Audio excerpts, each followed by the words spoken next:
Okay, so let's start. Voice is clear? एक बार ये देख लीजिए आवाज क्लियर आ रही है कि नहीं। वॉइस क्लियरिटी बता दीजिए if my voice is clear.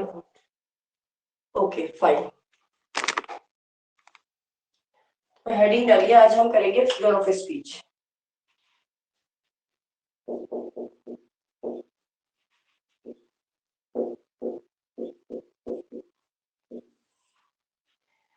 पहले लिख लेते हैं, फिर मैं आपको एक्सप्लेन करूंगी।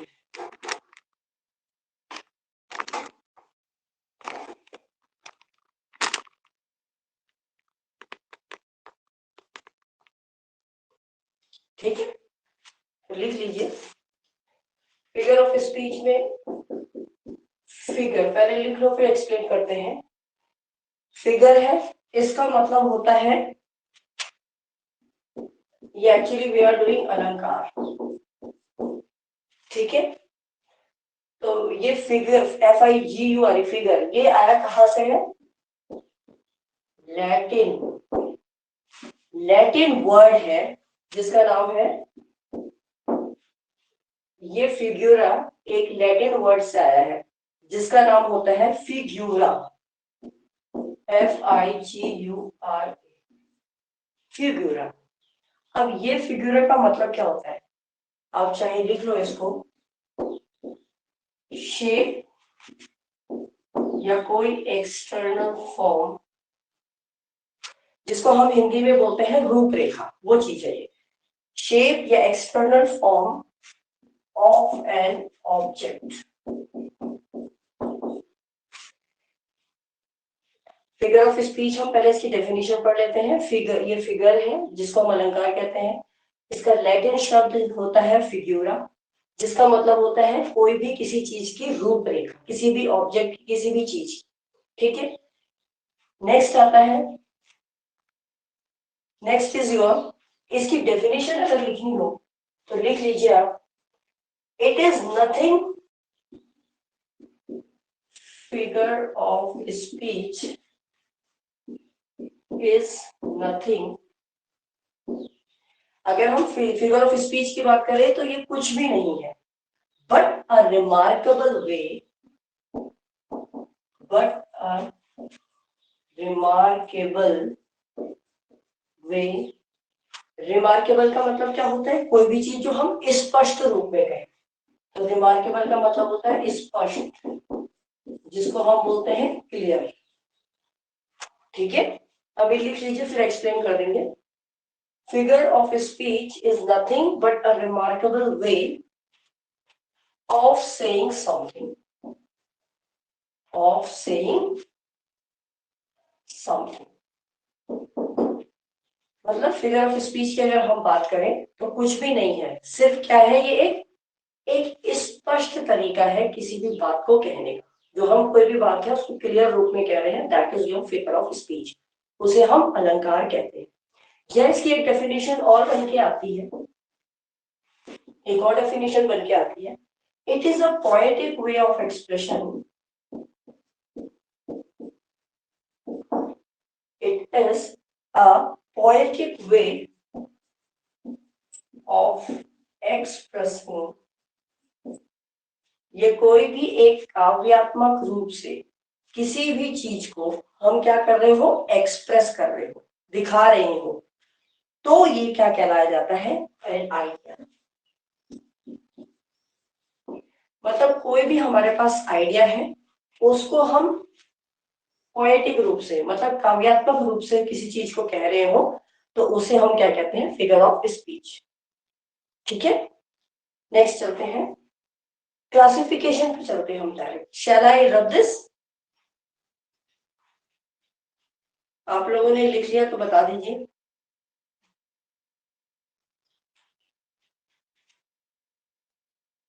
Okay, this is clear to everyone. Figure of speech क्या है? एक ऐसा अलंकार है जिसमें हम अपनी बात को स्पष्ट रूप से एक्सप्लेन करते हैं, या हमारा कोई आइडिया है हम उसको एक्सप्रेस कर रहे हैं। ठीक है, अब हम इसको क्लासिफाई करेंगे कि कौन कौन से बेसिस पे इनको क्लासिफाइड किया गया है। तो ये रिकॉर्डिंग भी हो रही है वीडियो, तो जहां पर आपको लगेगा तो आप इसको वीडियो को रिकॉर्डेड वीडियो भी देख सकते हैं। तो I am moving on to the next one. अब हेडिंग डाल लीजिए क्लासिफिकेशन। इसको हम कैसे क्लासिफाई करेंगे?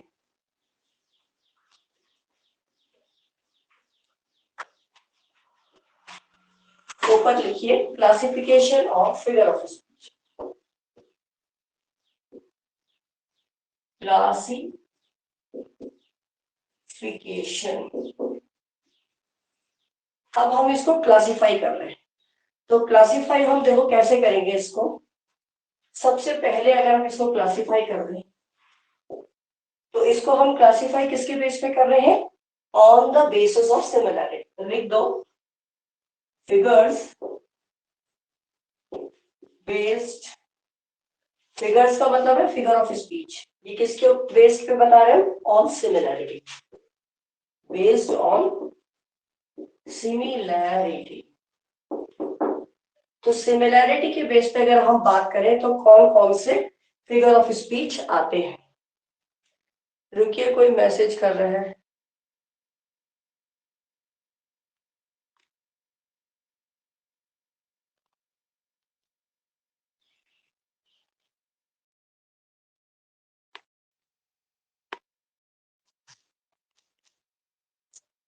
ओके, देखो सबको बता रखा है कि टाइम आपका 6 o'clock है, तो B here sharp by 6 o'clock। ठीक है, नेक्स्ट।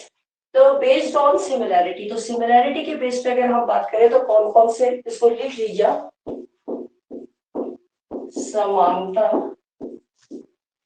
के आधार पर। देखो समानता के आधार पर, तो समानता के आधार पर कौन सी फिगर ऑफ स्पीच है? वो है आपकी, सबसे पहले लिख लीजिए सिमिली, SIMILE। एक तो हो गया आपका सिमिली, दूसरा आ गया आपका मेटाफर।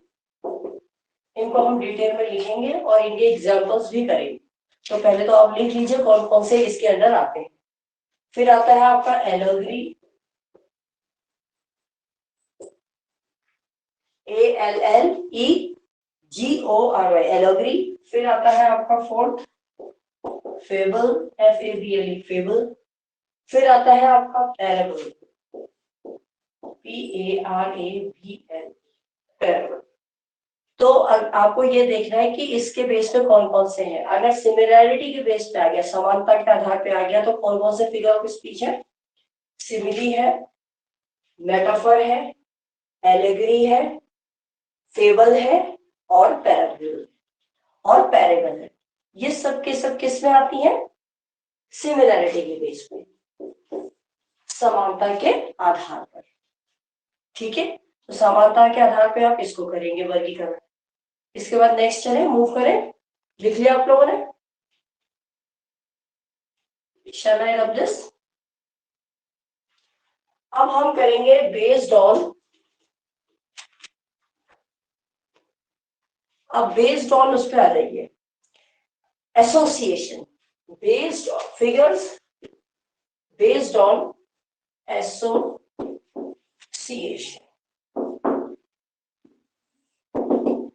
देखिए, अब एसोसिएशन के बेस पे, जो एसोसिएशन है उसके बेस पे फिगर ऑफ स्पीच को कितने भागों में डिवाइड किया है, तो वो लिख लेते हैं हम। कौन कौन से इसके अंदर आते हैं? इसके अंदर आता है, अगर हम फिगर ऑफ स्पीच और बेसिस ऑन द एसोसिएशन की बात करें तो यह है संबंध के आधार पर। क्या बोलोगे?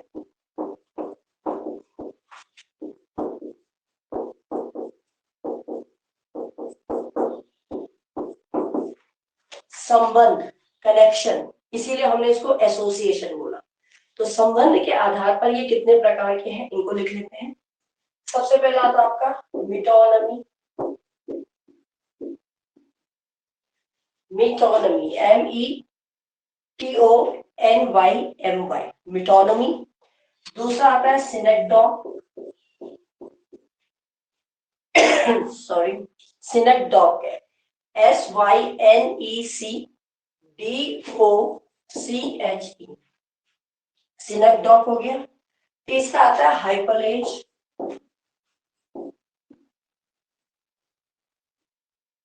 कौन कौन से हो गए? एक है आपका मेटोनमी, सिनेक्डॉक, हाइपलेज। नेक्स्ट आता है आपका एल्यूजन, चौथा है एल्यूजन, ALLUSION, एल्यूजन। तो इसके बेस पे ये इतने 4 प्रकार के होंगे, ठीक है। नेक्स्ट आता है, ये लिख लिया आप लोगों ने, देख लीजिए एक बार। संबंध के आधार पे कौन कौन से हैं? मेटोनमी, हम इनको डिटेल में पढ़ेंगे एग्जाम्पल से अभी नेक्स्ट, उसमें पहले इनको सब क्लासिफिकेशन लिख लेते हैं। मेटोनमी, सिनेक्डॉक, हाइपलेज, एल्यूजन, ठीक है। इसके बाद नेक्स्ट आता है आपका ऑन द बेसिस ऑफ, अब हम इनको बेसिस ऑफ डिफरेंस के आधार पे करते हैं कि डिफरेंस के बेस के आधार पर कितने प्रकार के। थर्ड आता है figures based on the differences, difference के आधार पर अगर हम बात करें तो कितने हैं, अंतर के आधार पर।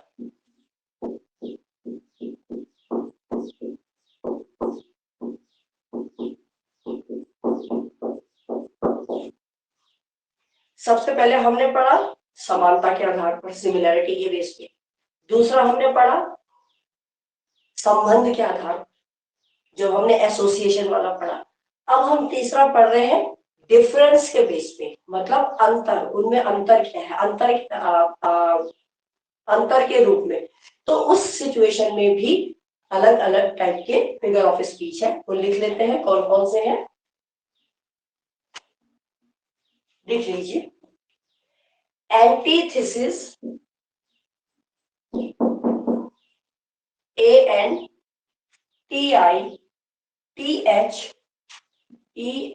ANTITHESIS, एंटीथेसिस एक तो ये हो गया। फिर आता है एपिग्राम, एपिग्राम EPIGRAM, एपिग्राम हो गया। फिर आपका आता है ऑक्सीमोरोन, नेक्स्ट है आपका ऑक्सीमोरोन, OXYMORON, ऑक्सीमोरोन। फिर आता है आपका पैराडॉक्स, नेक्स्ट है आपका पैराडॉक्स। तो कौन कौन से कितने बेसिस पे है ये, एंटीथेसिस, एपिग्राम, ऑक्सीमोरोन और लास्ट है आपका पैराडॉक्स। फिर इसके बाद लिखिए क्लाइमेक्स, फिर छठा आएगा आपका एंटी क्लाइमेक्स। ये आपको समझ में आ जाएंगे, जब मैं आपको उदाहरण कराऊंगी तो आपको ये सब समझ में आ जाएंगे, ठीक है। क्लाइमेक्स हो गया और एंटी क्लाइमेक्स हो गया, तो इसमें 6 आते हैं। अगर डिफरेंस की बात करें तो हमारे पास 6 फिगर ऑफ स्पीच है, एंटीथेसिस है, एपिग्राम है, ऑक्सीमोरोन है, पैराडॉक्स है, क्लाइमेक्स है और एंटी क्लाइमेक्स है, ठीक है। इसके बाद हम चलते हैं फिगर्स बेस्ड ऑन इमेजिनेशन। ये कर लिया तो शैल आई रब दिस, इमेजिनेशन। अब हम इमेजिनेशन के बेस पे अगर बात करें, फिगर्स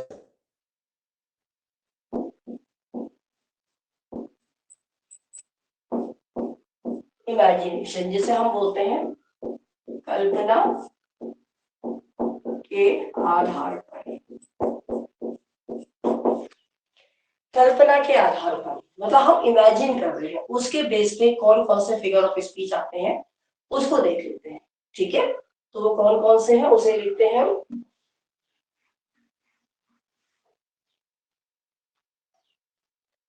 पर्सोनिफिकेशन पहला आता है, पर्सोनिफिकेशन,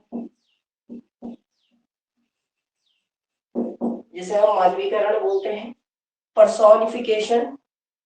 देखो विपिन, बहुत से लोग हैं भाई, मैंने टाइम आप लोगों को 6 बोला है, तो you have to be here sharp by 6, everyone जो भी है शार्प बाय 6 आ जाए करें, ठीक है ना। और आप इसको रिकॉर्डेड वीडियोस भी देख सकते हो आफ्टर द क्लास, ठीक है। पर्सोनिफिकेशन हो गया। उसके बाद दूसरा आता है आपका पैथेटिक फैंटेसी, पैथेटिक फैंटेसी। ये इमेजिनेशन, ये कल्पना के आधार पे हम बात कर रहे हैं। सबसे पहला है पर्सोनिफिकेशन, दूसरा है आपका पैथेटिक फैलेसी, तीसरा लिखिए apostrophe, APOSTROPHE, apostrophe. Then it comes your vision, vision है। इसके बाद नेक्स्ट आता है आपका हाइपरबोल, हाइपरबोल, हाइपरबोल को हम अतिशयोक्ति अलंकार भी कहते हैं। इनको सबको मैं डिटेल में लिखाऊंगी, पहले एक बार हम क्लासिफिकेशन पढ़ लेते हैं कौन कौन से। तो अगर हम बात करें इमेजिनेशन, कल्पना के आधार पर, तो कल्पना जो करते हैं हम उसके आधार पर कौन कौन से फिगर ऑफ स्पीच आ सकती हैं? पर्सोनिफिकेशन आ सकती है, पैथेटिक फैलेसी आ सकती है, एपोस्ट्रोफी आ सकती है, विजन आ सकता है, हाइपरबोल आ सकता है। ठीक है, नाउ अब हम डिस्कस करेंगे फिगर्स बेस्ड ऑन इनडायरेक्टनेस, इनडायरेक्टनेस, इसे लिख लीजिए, इनडायरेक्टनेस। इनडायरेक्टनेस का मतलब होता है कोई भी चीज जो घुमा घुमा के बोले, जैसे कोई बात कहनी है तो उसको सीधा ना बोल के उसको घुमा फिरा के बोलना, तो उसकी हिंदी क्या बन जाएगी? अगर हम बोले figure of speech based on indirectness, तो उसको आप लिखो घुमा फिराने के, घुमा फिराकर, घुमा फिराकर के आधार पर, उसके आधार। ठीक है, I hope it's clear to everyone, समझ में तो सबको आ रहा होगा। चलिए अब इसके बेस पे कौन कौन से हैं हम उसको कर लेते हैं। ये तो हमारे किसके बेस पे थे? इमेजिनेशन के बेस पे। अब हम किसके बेस पे करेंगे? घुमा फिरा के कोई बात कह रहे हो तो उसके बेसिस पे कौन कौन से अलंकार आएंगे, फिगर ऑफ स्पीच आएंगे। तो देखिए सबसे पहला है इन्यूंडे,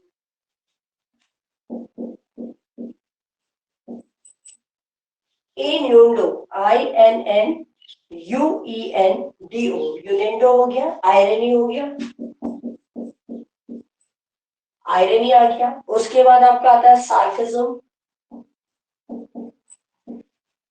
सार्केज्म, SARCASM, सार्केज्म आ गया।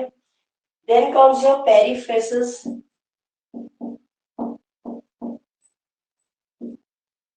फिर आता है आपका पेरिफ्रेसिस, PERIPHRASIS, पेरिफ्रेसिस हो गया। फिर आपका आता है यूफेमिज्म,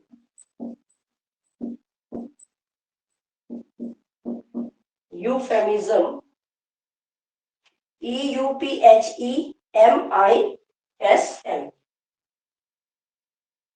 यूफेमिज्म हो गया। इसके बाद आता है आपका लिटोस, LITOTES,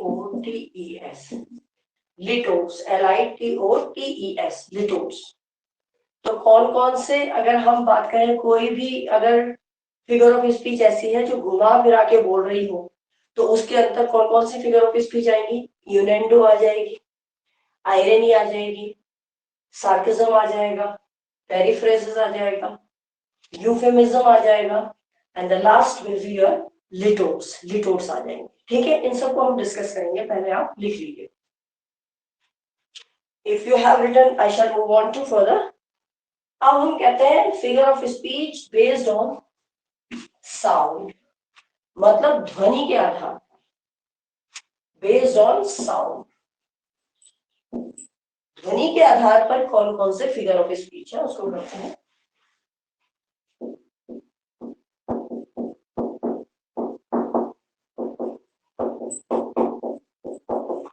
अब ध्वनि के आधार पर कौन कौन से हैं वो देख लेते हैं। ठीक है, साउंड, साउंड के आधार पर, तो साउंड के आधार पर आप देखो लिखते हैं कौन कौन से आते हैं। सबसे पहला आता है आपका ओनोमैटोपोइया, ओनोमैटोपोइया, ओनोमैटोपोइया, इसकी स्पेलिंग सही कर लीजिएगा, ONOMATOPOEIA,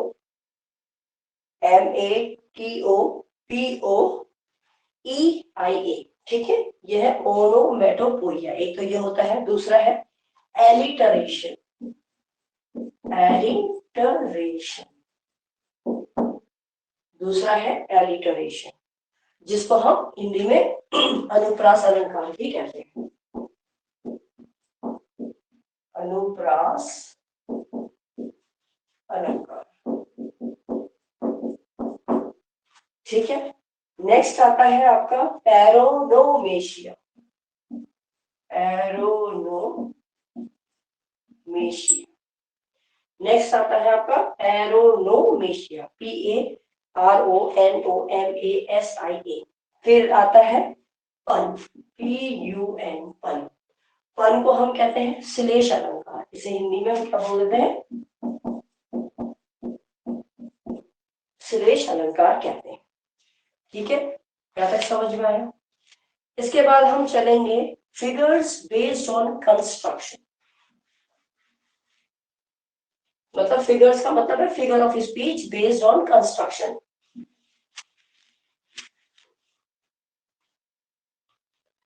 figures based on construction. Construction को हिंदी में क्या बोलते हैं, संरचना। तो संरचना के आधार पर,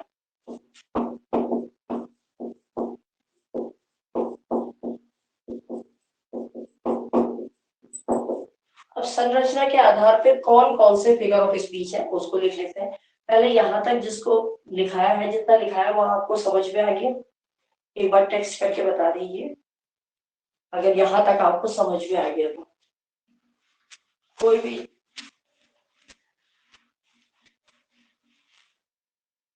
is this clear to everyone? Till here it's clear to everyone? Please let me know if it is clear to everyone. Okay, अगर देखिए आप लोगों को कोई डाउट हो, कुछ पूछना हो, तो आप लोग मुझे व्हाट्सएप में लिख के दे सकते हैं। ठीक है, मैसेज कर सकते हैं, कमेंट कर सकते हैं after the class.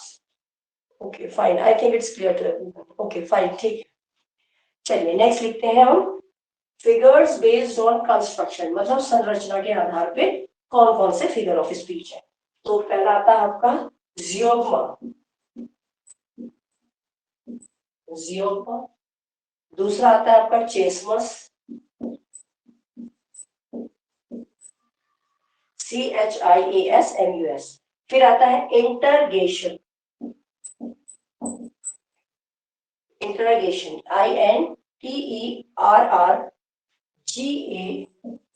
INTERRGATION, integration, ये आता है। उसके बाद आपका आता है एक्सक्लेमेशन,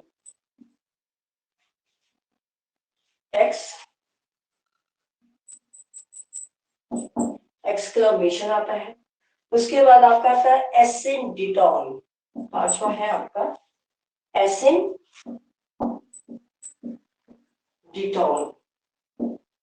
एसिंडिटॉन, ए इसकी स्पेलिंग देखना, ASYNDETON, एसिडिटॉन। फिर आता है पॉलीसिंडिटॉन, छठा है पॉली, POLY, पॉली, सिन, SYN, सिन।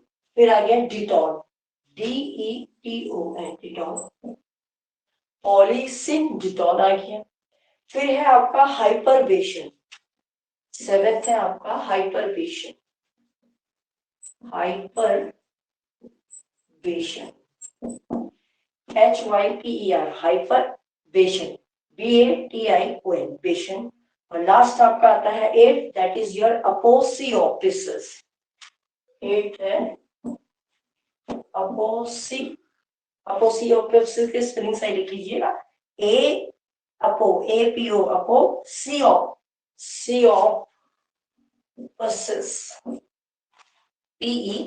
PESIS। तो देखिए ये सारे के सारे हमने फिगर ऑफ स्पीच का क्लासिफिकेशन पढ़ा है कि ये कितने बेस पे डिवाइड है। ठीक है, देख लीजिए अगर हम कंस्ट्रक्शन के बेस पे करें तो ये 8 है, जियोग्मा, चेसमस, इंटरगेशन, एक्सक्लेमेशन, एसिडिटॉन, पॉलीसिंडिटॉन, हाइपरबेशन, अपोसियोप्सिस। ठीक है, तो हमने कितने आधार पे पढ़ लिए, हमने एक तो सिमिलैरिटी के बेस पे पढ़ा, उसके बाद हमने एसोसिएशन, संबंध के बेस पे पढ़ा, उसके बाद तीसरा हमने पढ़ा डिफरेंस, अंतर के आधार पर पढ़ा। चौथा हमने पढ़ा इमेजिनेशन, कल्पना के आधार पर पढ़ा। पांचवा हमने पढ़ा डायरेक्टनेस के आधार पे। सिक्स्थ ध्वनि के आधार पे। सेवेंथ कंस्ट्रक्शन के आधार पे। तो अगर हम ब्रॉडली बात करें तो जो फिगर ऑफ स्पीच है वो 7 भागों में डिवाइड है। कितने भागों में डिवाइड है? 7 पार्ट्स में डिवाइड है और 7 पार्ट्स के अंदर अलग अलग फिगर ऑफ स्पीच है। तो हम पहले डिस्कस करने जा रहे हैं figure of speech on the basis of similarity. ऊपर लिख लीजिए, हम एग्जाम्पल सहित इसको समझेंगे।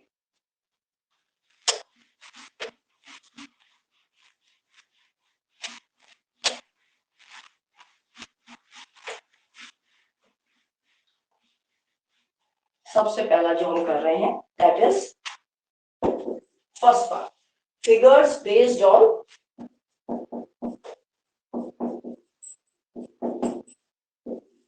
जो हमने कहा समानता के आधार पर। अब समानता के आधार में भी मैं सबसे पहले आपको सिमिली बता रही हूँ। तो फर्स्ट है आपका सिमिली। देखिए सिमिली का मतलब क्या है, पहले लिख लीजिए फिर मैं एक्सप्लेन करती हूँ। बेस्ड ऑन सिमिलैरिटी, ऐसे पॉइंट वाइज लिखिए, बेस्ड ऑन सिमिलैरिटी के बेस पे ये बेस्ड है। इसका जो लैटिन शब्द है LATIN, लैटिन शब्द इसका सिमिलस होता है SIMILUS। ये जो सिमिलैरिटी सिमिली है इसका लैटिन शब्द है सिमिलस SIMULIS। सिमिलस का मतलब होता है लाइक या लाइकनेस, मतलब एक जैसा। इसका जो लैटिन शब्द है सिमिलस, इसका मतलब होता है लाइक या लाइकनेस, जिसका मतलब होता है एक जैसा। फिर आता है आपका ये क्लियर स्टेटमेंट है। It is a clear statement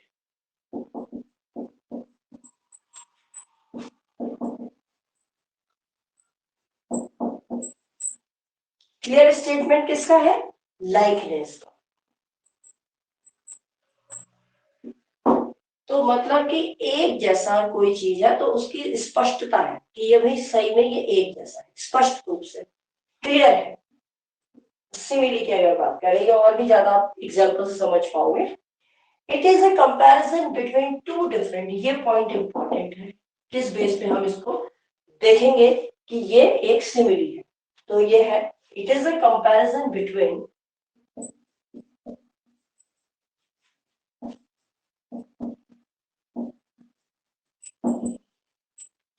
comparison है किसके बीच में? Two different objects. ये पॉइंट इंपॉर्टेंट है, टू डिफरेंट ऑब्जेक्ट्स, ठीक है, which have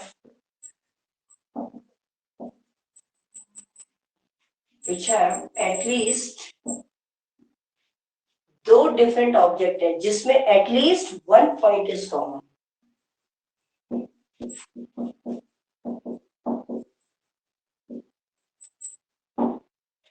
देखो ध्यान दीजिए क्या कह रहा है ये जो सिमिली है वो दो ऑब्जेक्ट्स हैं, दो ऑब्जेक्ट्स अलग अलग है। सपोज मैंने एक इंसान को, जैसे मैं आपको एग्जांपल समझाऊं, अगर मैंने बोला ये लड़का अमिताभ बच्चन जी जितना लंबा है, तो ये सिमिली नहीं होगी। आप कहोगे ये तो एक जैसा है, क्योंकि वो ह्यूमन है। हम यहाँ पर ह्यूमन बीइंग है, अमिताभ लड़का भी ह्यूमन है और अमिताभ बच्चन जी भी ह्यूमन बीइंग है। तो ऑब्जेक्ट में डिफरेंस नहीं है, ऑब्जेक्ट एक ही है, मतलब ह्यूमन बीइंग है। तो वहां अगर कंपैरिजन आता है तो वो सिमिली नहीं कहना। हाँ अगर हम बोले ये लड़का खंबे जितना लंबा है, तो खंबा इज अनदर ऑब्जेक्ट, दूसरा मटेरियलिस्टिक नाउन है, और human being is different noun.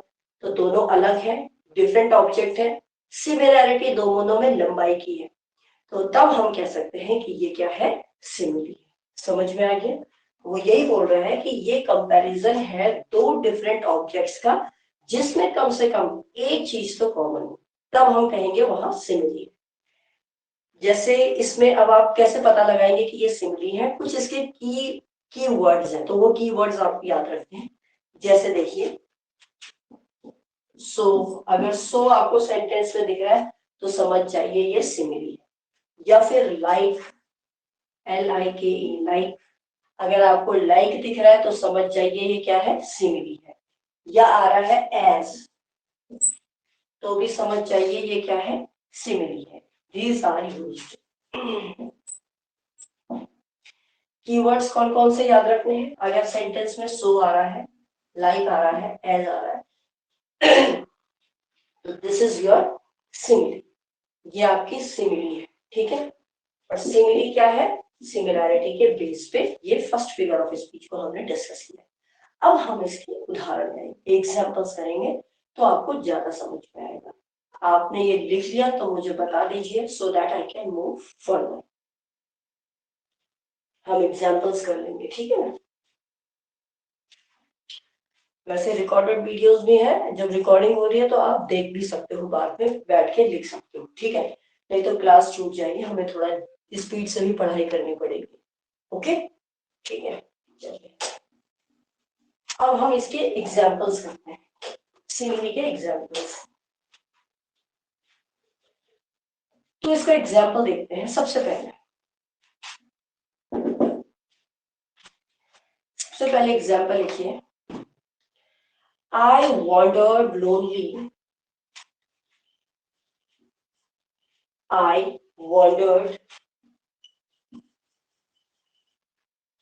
ये ऐसे ही लिखिएगा, I wandered lonely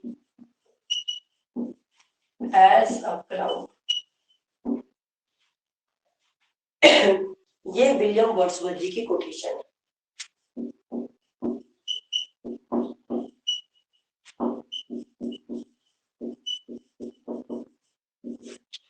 William Wordsworth जी की कोटेशन है, लिख भी लीजिए। इसका मैं मतलब भी बता देती हूँ, और साथ ही साथ आपको पता भी चल रहा होगा ये सिमिली है। क्यों है सिमिली?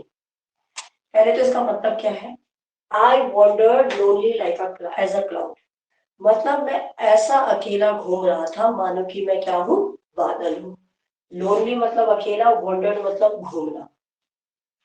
वॉन्डर्ड का मतलब होता है घूमना, लोनली का मतलब होता है अकेला। मैं ऐसे, एज दिया है ना, एज का मतलब क्या है, ऐसे।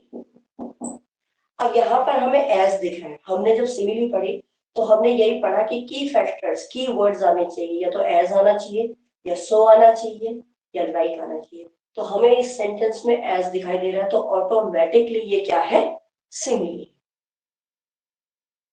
ये डेफोडिल्स, डेफोडिल्स वाला भी अभी बताऊंगी, वो अलग उसमें आएगा। हरीश चंद्रा, आप बहुत लेट कनेक्ट हुए, why there is no network, is there network issue और व्हाट? तो जहां तक हम चल दिए हैं वहां से आप देखो, बाकी आप रिकॉर्डेड वीडियो भी देख सकते हो। ना समझ में कुछ आए तो आप अगले दिन मुझे वीडियो उसमें बोल सकते हो, व्हाट्सएप पे आप डाउट पूछ सकते हो, ठीक है। तो देखिए अब हमने क्या बोला, एज, क्योंकि एज यहाँ पर क्या है, दिखाई दे रहा है, तो एज की वजह से हमने इसको सिमिली कह दिया। क्या कह दिया, सिमिली।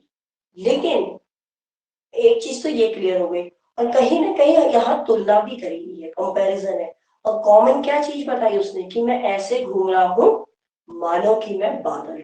तो उसने अपने आप को किससे कंपेयर किया, बादल से। तो कंपैरिजन दो ऑब्जेक्ट्स के बीच में, किस किस के बीच में है, ये आप देख लीजिए। दो ऑब्जेक्ट्स कौन से हैं जिसके बीच में कंपैरिजन है, एक तो है आई और दूसरा है क्लाउड।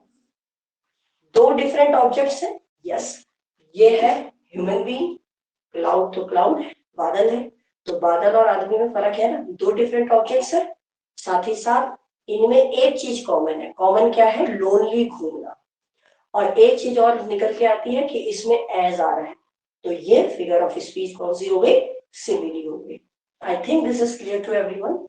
इसके बाद हम नेक्स्ट में चलते हैं, नेक्स्ट फिगर, नेक्स्ट एग्जांपल में चलते हैं। नेक्स्ट एग्जांपल, ये पहला एग्जांपल था, when like a rose,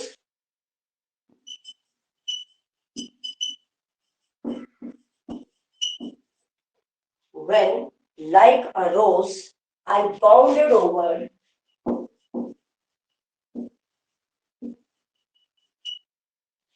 कहता है when like a rose I bounded over the mountains.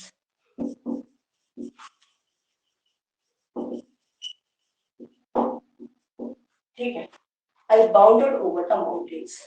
तो ये भी जो कोटेशन है ये किसकी है? विलियम वर्ड्सवर्थ जी की है। WW लिख लीजिए में, WW से समझ लेना विलियम वर्ड्सवर्थ। अब देखिए अगर आप वैसे अगर हम कुछ ना पढ़े, अगर इसका मतलब ना समझे, तो एक चीज तो हमें समझ में आ गई, यहाँ क्या आया है? लाइक। तो लाइक देखते ही आप कह दोगे ये कौन सा फिगर ऑफ स्पीच है? सिमिली। कौन सा है? सिमिली। लेकिन अब हम इसका मतलब भी देख लेते हैं। When like a rose I would, जब मैं एक रोज के समान हो गया, मतलब मैं रोज जैसा बन गया। आई बाउंडेड ओवर द माउंटेन्स, जब मैं एक फूल जैसा बन गया, मैं माउंटेन से जुड़ गया। विलियम वर्ड्सवर्थ का कथन है, ठीक है। तो यहाँ पर लाइक आ रहा है, कीवर्ड देख लिया हमने, तो ये फिगर ऑफ स्पीच कौन सी है? सिमिली। किसके बेस पे है? सिमिलैरिटी के बेस पे है, ठीक है। नेक्स्ट चलते हैं, नेक्स्ट एग्जांपल है thy soul was thy, thy soul was like a star and dwelt apart, apart, apart. अब क्या कहता है? ये भी कोटेशन आपकी विलियम वर्ड्सवर्थ जी की लिखी है। मैं WW लिख रही हूँ, विलियम वर्ड्सवर्थ जी ने। अब थोड़ा सा अगर हम एक चीज अगर ध्यान दें, तो यहाँ पे हम सेंटेंस में क्या देख पा रहे हैं? दाई सोल, दाई मतलब उसकी आत्मा, दाई लाइक आ रहा है, हमें लाइक दिख गया तो हमने कह दिया ये फिगर ऑफ स्पीच कौन सी है? सिमिली है, ठीक है। क्योंकि यहाँ लाइक है, यहाँ भी लाइक था, यहाँ एज है। अगर सो, अभी आगे भी आ जाएगा कहीं सो मैंने लिखा होगा, तो वो भी अगर होगा तो क्या हो जाएगा? सिमिली हो जाएगा, ठीक है। तो देखिए कहता है दाई सोल, उसकी आत्मा ऐसी थी मानो कि एक तारे, तारे के समान है। उसकी आत्मा को तारे से कंपेयर कर दिया, मतलब उसका जो कंपैरिजन दे दिया, उसके आत्मा को तारा के, तारा जो स्टार होता है उसके समान बना दिया। एंड ड्वेल्ट अपार्ट, जो बहुत दूर रहता था। ये कोटेशन का मतलब है विलियम वर्ड्सवर्थ जी का। नेक्स्ट चलते हैं, नेक्स्ट एग्जांपल लेते हैं। Life is as study as, life is as study as, life is as study as a twice told tell.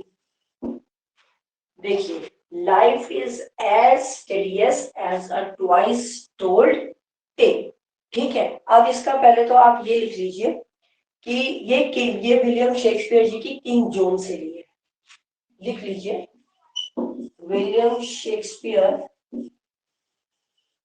की किससे ली है? किंग जॉन जो उनका वर्क है उससे ली है, ठीक है।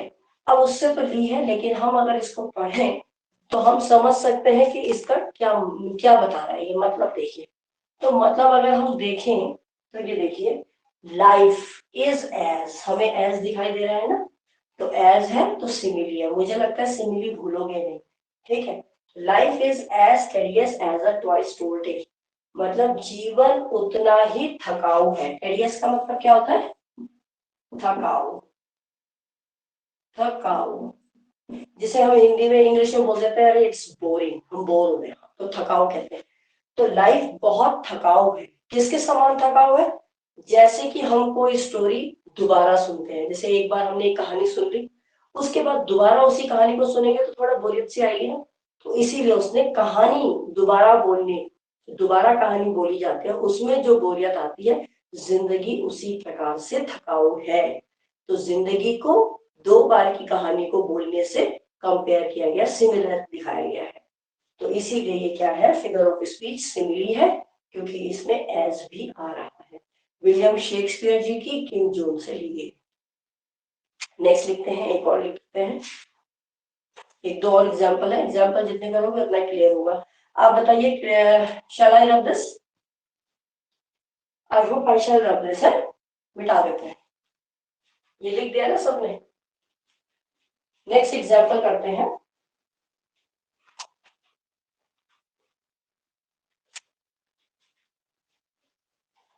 चलिए नेक्स्ट एग्जाम्पल लिखते हैं। somebody is asking something. Okay fine, ठीक है। अब लिखिए आप, I could lie like a tired child. I could lie like a tired child. TIRED, tired child. ये पीवी शैली जी की कथन है, लिख लीजिए, पीवी शैली जी का है।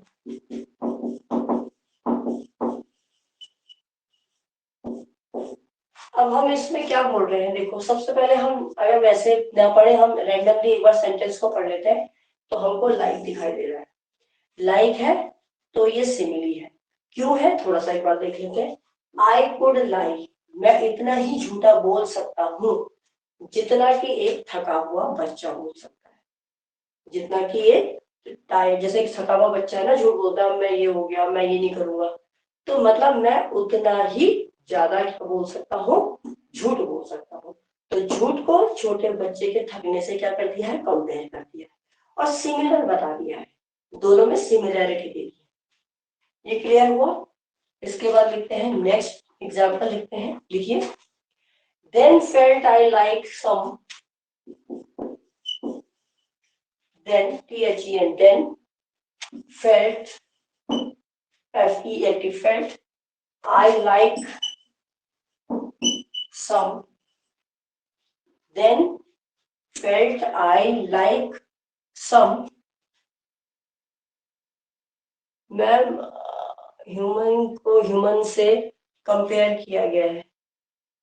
बिल्कुल बिल्कुल, देखो यहाँ ह्यूमन को ह्यूमन से कंपेयर किया गया है, लेकिन ह्यूमन की कौन सी क्वालिटी, ये देखो हमने तभी मैंने आपको बोला था आई कुड लाई, मैं झूठ बोल सकता हूं एक छोटे थके हुए बच्चे के साथ।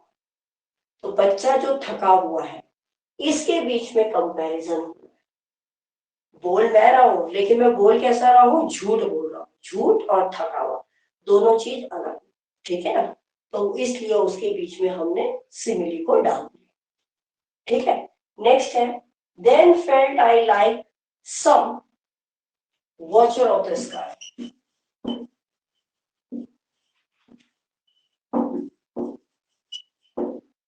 देखिए इसमें हम अगर उदाहरण देखें तो क्या है, ठीक है, क्लियर है ना। देखिए then felt I like some, अब हम कुछ भी ना देखें तो हमने देख लिया लाइक।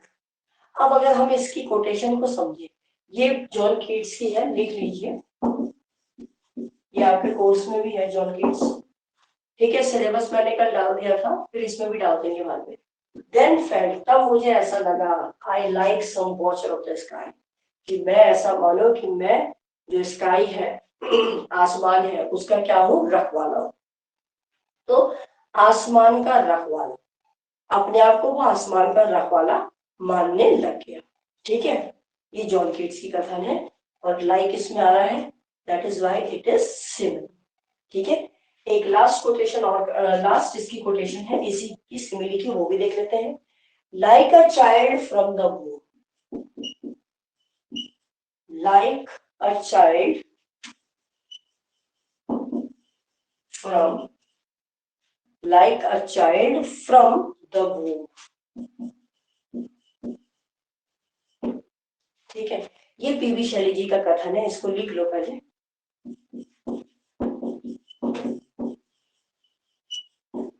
पीवी शैली का है, ठीक है। शैली की स्पेलिंग में LEY जरूर करना, मैंने गलत से यहाँ लिख दिया, SHELLEY, शैली हो गया। लाइक आ ही रहा है, सबसे पहले लाइक ही आ रहा है, तो ये सिमिली हो ही गया। लेकिन इसको समझ भी लेते हैं, लाइक अ चाइल्ड मतलब जिस प्रकार से एक बच्चा कहां से आता है, वूम्ब से, कोख से, मतलब जिस प्रकार एक बच्चा कोख से आता है उस प्रकार, ये पीवी शैली जी की लाइन है उसमें है। तो जो ह्यूमन जो जो सिमिलैरिटी है वो किसके बीच में है, बच्चे के जन्म कहां से है, वूम, तो वूम और बच्चा, इसमें सिमिलैरिटी है कि इनका बर्थ कैसे है, तो इसीलिए ये क्या है, सिमिली है। यहाँ तक समझ में आ गया? Actually my throat is not so well today, so that is why I can't speak louder, but I think I am audible, है ना? Audibility है। चलिए एक और स्टार्ट कर देते हैं। नेक्स्ट इसी में हम फिगर ऑफ स्पीच सिमिलैरिटी के बेस पे चल रहे हैं, तो दूसरी है आपकी मेटाफर। मिटा दें इसको। इसमें दूसरा है मेटाफर। देखिए MET हेडिंग डाल लीजिए, मेटाफर।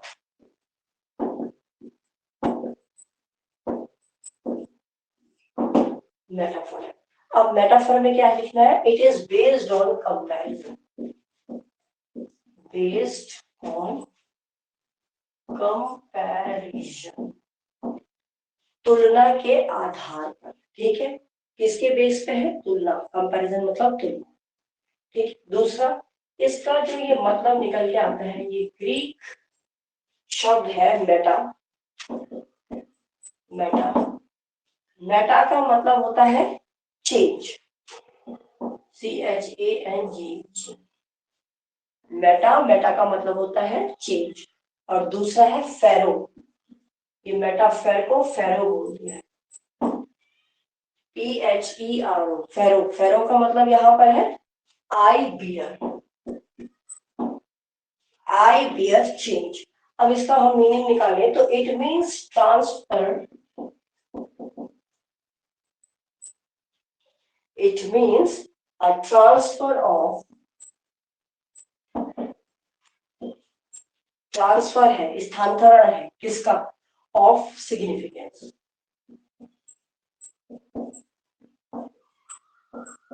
और सिग्निफिकेंस क्या है? सिग्निफिकेंस को कहते हैं महत्व। ठीक है, इसको बोलते हैं हम महत्व। तो वो कह रहा है इट मीन्स अ ट्रांसफर, मतलब कि ये क्या है? एक स्थानांतरण है, एक बदलाव है, चेंज है, बदलाव है, किसका? ऑफ सिग्निफिकेंस, महत्वता का बदलाव है। अब एग्जांपल से आप ज्यादा अच्छा समझ पाओगे, पर ये मैं आपको एक रूपरेखा बता रही हूँ कि ये होता क्या है। नेक्स्ट है अ मेटाफर इज, ऐसा लिख दो, इट इज एज इम्प्लाइड, ऐसे लिख दो, it is an implied, IMPLIED, implied. Implied का मतलब होता है किसी पे दूसरा आरोप लगा देना। इसे और अच्छे तरीके से समझ लीजिए, लिख लीजिए, दूसरा आरोपित लगा देना।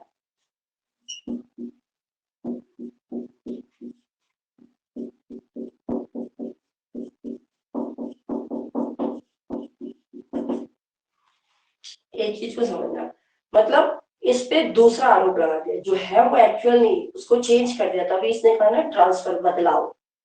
लेकिन जो दूसरा आरोप लगाया वो उसकी महत्वता है, वो उसका सिग्निफिकेंस है। ठीक है, तो एग्जाम्पल से ज्यादा समझ में आएगा। इसमें नेक्स्ट लिखिए, words of comparison not used.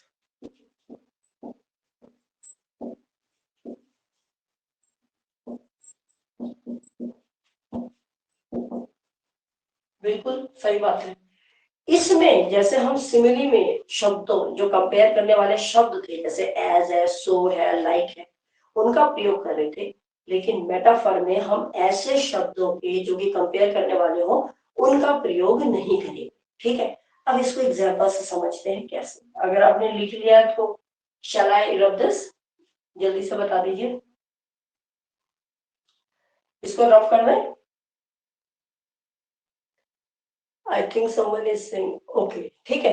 अगर सपोज छूट भी जाता है तो रिकॉर्डर वीडियो है, आप उसमें से देख के लिख लेना। ठीक है, उससे समझ लेना आप लोग। ठीक है, चलिए अब एग्जाम्पल्स पे चलते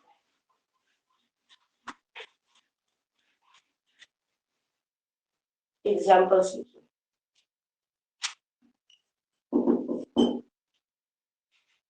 लाइफ इज अ ड्रीम,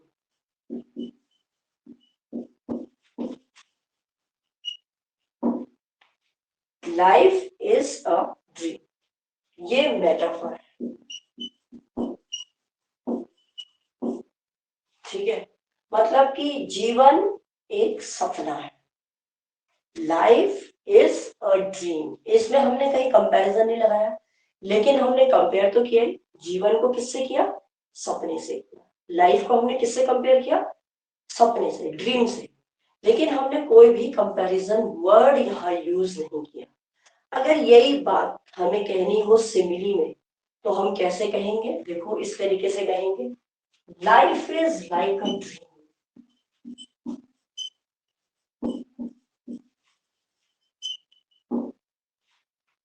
ये हमने सिमिली में कह दिया।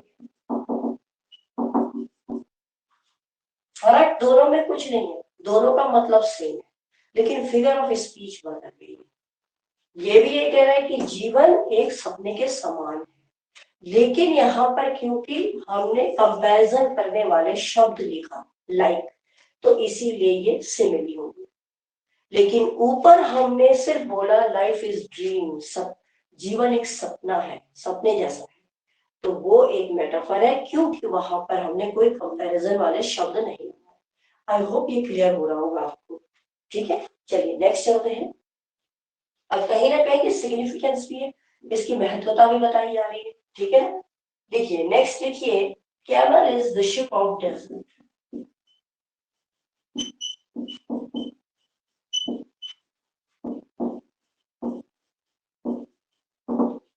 अब बताइए, देखिए कैमल को किससे कंपेयर कर दिया, शिप से, मतलब रेगिस्तान का शिप जहाज है, किसको कहा, कैमल को कहा। तो ये मेटाफर है, तुलना तो कर दी ना, तुलना कर दी, समानता के बेस पे तुलना कर दी, लेकिन कंपेयर भी किया है, लेकिन हमने शब्द वैसे नहीं लगाए जो कंपैरिजन वाले शब्द हो, तो ये मेटाफर का आ गया है। ठीक है, एक चीज और लिख लीजिए नीचे पॉइंट करके, मेटाफर में take the form of a noun, it में टेक, इट को समझ लेना, इट में किसके लिए कह रही हूँ, मेटाफर के लिए। ठीक है, इट में take the form of noun, ये चीज ध्यान ध्यान देनी है, संज्ञा का रूप ले सकती है, एक वर्ब का रूप ले सकती है, और एक एडजेक्टिव का भी रूप ले सकती है। तो ये जो मेटाफर है वो क्या क्या हो सकती है, it can be a form of a noun, verb and adjective. ठीक है, I think 11 students are enrolled but 3 are absent. चलो हरीश चंद्रा का नेटवर्क इश्यू आ रहा है, प्रियांश उधर वाले लड़के ने भी आज पढ़ना नहीं था, इसकी ऑफ थी, but one more is left, I don't know who, Anu Chandra I think is not there. Please जो देख रहे हैं video, Anu Chandra always be live at 6 PM। It में take the form of noun, क्योंकि देखो आप लोगों के लिए टाइम निकाल के मैंने ये स्पेशल बैच बनाया शाम का, अदरवाइज तो मैं ऊपर मॉर्निंग में तो पढ़ाई क्यों। तो if you want to go through the classes you have to be very regular, then only you will complete your course because it is a bulk of course। ये भी मैं बता दूं, तो बहुत ज्यादा कोर्स है, अगर आप चाहते हैं कि खत्म हो समय से पहले तो उसके लिए रेगुलरिटी मस्ट है। ठीक है, शाम को 6 बजे एग्जैक्ट, कभी हो जाए, कभी दिक्कत हो, मतलब मैं ना ले पाऊँ या टाइम शेड्यूल कर दूं change, I will let you know, मैं तो एक दिन पहले ही बता देती हूँ। चलिए, it may take the form of noun, verb and adjective. Next चलिए, अब हम एग्जाम्पल से समझते हैं, ये मेटाफर ही चल रहा है। ठीक है, life is but a walking shadow, life is but a walking shadow. अब देखो लाइफ क्या कहता है, लाइफ मतलब जीवन, उसको किसकी तरह मान लिया है, शैडो की तरह। ये मैकबेथ का है, मैं बता दूंगी शैडो। अब यहाँ पर शैडो को क्या माना है, परछाई को यहाँ नाउन माना, परछाई यहाँ पर क्या है, नाउन, उसको ह्यूमन बीइंग बना दिया ना, नाउन बना दिया, पर्सन प्लेस थिंग कहते हैं ना, लेकिन शैडो को यहाँ पर्सन बना दिया। ठीक है, तो ये मैकबेथ की शेक्सपियर का एक कोटेशन है, मैकबेथ आपके कोर्स में भी है तो आ भी सकता है फिगर ऑफ स्पीच में। ठीक है, क्लियर है यहाँ तक। इसके बाद नेक्स्ट चलिए, the Lord is my rock, the Lord, यहां से दिख नहीं रहा तो ऊपर लिख देते हैं, देखिए the Lord is my rock,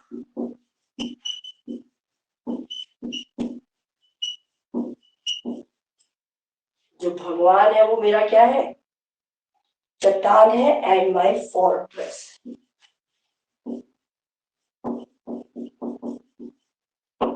fortress कहते हैं किले को, लिख लेते हैं इसको, इसको लिख लीजिए चट्टान, और ये हो गया किला, ठीक है। ये रॉक भी नाउन है, यहाँ पर रॉक को किसके समान, रॉक को भी नाउन बना दिया है, और फोर्ट्रेस को, किले को भी यहाँ नाउन बना दिया है, ठीक है। और ये कंपैरिजन है किसकी, लॉर्ड, जो मेरा भगवान है वो एक मेरा चट्टान और मेरे किले के समान, ठीक है। ये एग्जाम्पल इसमें आ जाता है। दूसरा एग्जाम्पल लिख लेते हैं, नेक्स्ट एग्जाम्पल चलते हैं।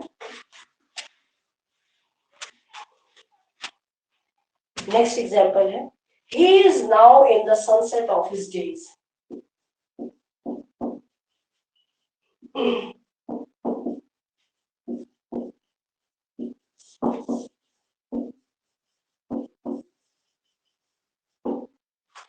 देखो वो कहता है he is now in the sunset of his days, sunset, sunset जानते हो, यहाँ इसको इमेजिन किया, बदला है इसको किसके रूप में, डेथ के रूप में। सनसेट तो आप जानते हो सन उगता है, उगने को यहाँ पर बोल देंगे बर्थ, सनसेट मतलब डूब रहा है, मतलब मृत्यु की ओर जा रहा है, डेथ हो रही है, तो वो यही बोलता है ही इज नाउ, मतलब वो अब कैसा हो गया है कि अब उसके दिन कैसे आने वाले हैं, सनसेट की ओर, मतलब अब उसका समय जाने का आने वाला है, जाने वाला समय, आने वाला नहीं जाने वाला, तो जाने वाले समय को सनसेट कहा है, इसको नाउन माना है, तो ये क्या है आपका मेटाफर, ठीक है, क्लियर है। इसके बाद एक और एग्जांपल लिखते हैं, the wish is the father of,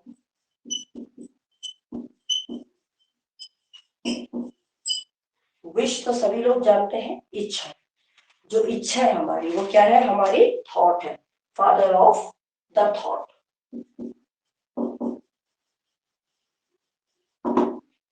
अब देखिए क्या कह रहा है, द विश जो इच्छा है वो क्या है, फादर, तो यहाँ फादर ही दिया है, तो फादर क्या है आपके नाम, तो जो हमारे विचार है, हमारे विचारों का जो फादर है, फादर मतलब पिता, हमारे विचारों का फादर, हेड जिसे हम बोलेंगे फादर, तो वो हमारे विचारों का जो हेड है वो कौन है, इच्छा है, विश है, ठीक है। तो विश को यहाँ पर नाउन फादर के लिए यूज किया गया, क्लियर है, यहाँ तक सबको समझ में आ गया। So I hope it's clear to everyone. तो मैं आपको इसमें 1 ही घंटे दे पाऊंगी, तो प्लीज आप लोग थोड़ा सा, जो भी है आप सभी लोग, मैं सबको यही बोलूंगी जितना ज्यादा हो सके आप क्लास में 6/6 you have to be here, because in that 1 hour I will try to give you most of the most authentic material with the explanation, और हम ब्रेक नहीं करेंगे, नहीं तो क्लास छूट जाएगी, पीछे छूट जाएगी, और बहुत कुछ करना है। मैं कोशिश करती हूँ कि हम इसको जितना जल्दी हो सके उतना जल्दी हम इसको कवर करें, आज जितना होगा मैं आपको डिक्टेट भी कर दूंगी और एक्सप्लेन भी कर दूंगी। एक्चुअली थ्रोट ज्यादा सही नहीं है, I have to take medicine so that I can be good in your next class. So I am winding up the class right now, it was the first day, आज absent भी बहुत लोग हैं, तो इसलिए कोशिश करें कि कल से शार्प 6 पे आइए, 7 तक ही पढ़ा पाऊंगी, देखते हैं 7:05 7:10 कर दूंगी, but I have to do some other work also, but I will try to manage it. तो please be in time, time पे रहोगे तो फिर काम होगा, ठीक है। Is that clear? So I am winding up the class right now, so I have to go somewhere for my medicine, ठीक है। कोई डाउट हो तो आप पूछ सकते हो, रिकॉर्डेड वीडियो देख लो, ठीक है, ओके फाइन।